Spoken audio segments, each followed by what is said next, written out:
Assalamualaikum dan salam sejahtera. Selamat datang ke channel Surat Media bersama aku Kai. Macam biasa, aku akan cerita pasal bola sepak tempatan. Malaysia bertemu dengan Vietnam dalam match kedua kelayakan Piala Asia 2027. 11 tahun tanpa kemenangan, akhirnya badi tu tamat pada tahun 2025 ni. Kemenangan 4-0 yang tak dijangka sebab aku ingatkan match ni fight-fight. Coach Vietnam pun terkejut jugalah dengan result ni. Lawan Man U boleh lah dia menang. Malaysia dan Vietnam turun dengan formasi 3-4-3. Bezanya Malaysia main lebih attacking, Vietnam lebih defensif. Dengan formasi 3-4-3 ni juga mudahkan Malaysia untuk man marking satu lawan satu. Ada situasi yang aku perasan yang Arif Aiman sendiri yang minta player-player warisan baru ni man marking betul-betul. 30 minit pertama nampak macam attacking dan percubaan Malaysia tak berapa nak kemas. Player midfield dengan forward macam tak ada link. Macam ada gap di antara Arif Aiman, Holgado dan Figueiredo dengan double pivot Malaysia, Hector Herrera dan Noah Lane. Malaysia nampak struggle untuk membelah lapisan pertahanan Vietnam. Bila bola ada dalam kotak penalti pula, player-player Malaysia ni macam berebut-rebut nak dapatkan bola, nak buat percubaan. Mungkin masing-masing nak cuba dapatkan gol debut dengan pasukan kebangsaan lah kot. Atau mungkin faktor tak ada kimia. Awal-awal tu Corbin Ong dengan Botak beberapa kali jugalah miss passes dekat flank kiri. So harapkan kimia di antara Arif Aiman dengan Dion Kuz dekat flank kanan. Itu pun kadang-kadang lost juga. Lepas 30 minit, gameplay Malaysia nampak lebih tersusun. Tempo game, chemistry nampak lebih baik. Kira berjaya selesaikan masalah dekat midfield tadi. Barulah nampak gerakan-gerakan dan hantaran-hantaran daripada Hector Herrera. Momentum tu diteruskan masuk second half.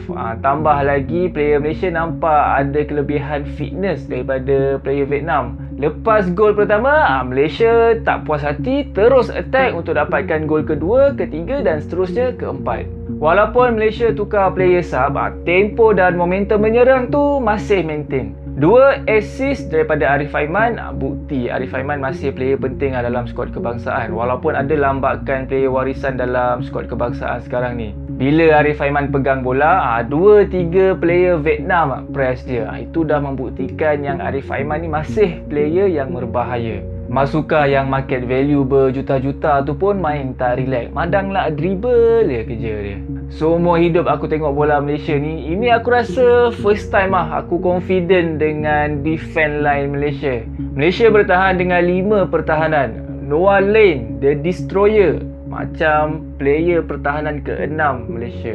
Kalau Noah Lane terlepas pun ada Facundo Garces sebagai last man di backup oleh John Irazabal. Jaranglah kita tengok 2 player warisan ni kalah perebutan bola. Bila dah main defensif ni, Vietnam akan attack menerusi counter attack Dan biasanya digerakkan oleh player nombor 8 diorang, Ngoc Kuang Chau. Tapi gerakan tu mudah je dipatahkan oleh player-player Malaysia sebab player Malaysia ada kelebihan fizikal berbanding dengan player forward daripada Vietnam. Itu pun ada lagi player Vietnam yang cuba-cuba nak berkungfu juga. Referee match ni pun sebenarnya ada masa buat keputusan kontroversi juga. Ada satu situasi tu Arif Aiman dijatuhkan dalam kotak penalti tapi dia buat relax je. Memang obviously referee ni nak play safe Player dah berkungfu bagai tapi hanya satu yellow card je dikeluarkan dalam match ni. Basically Malaysia main simple football je, tak ada main tactical yang fancy-fancy.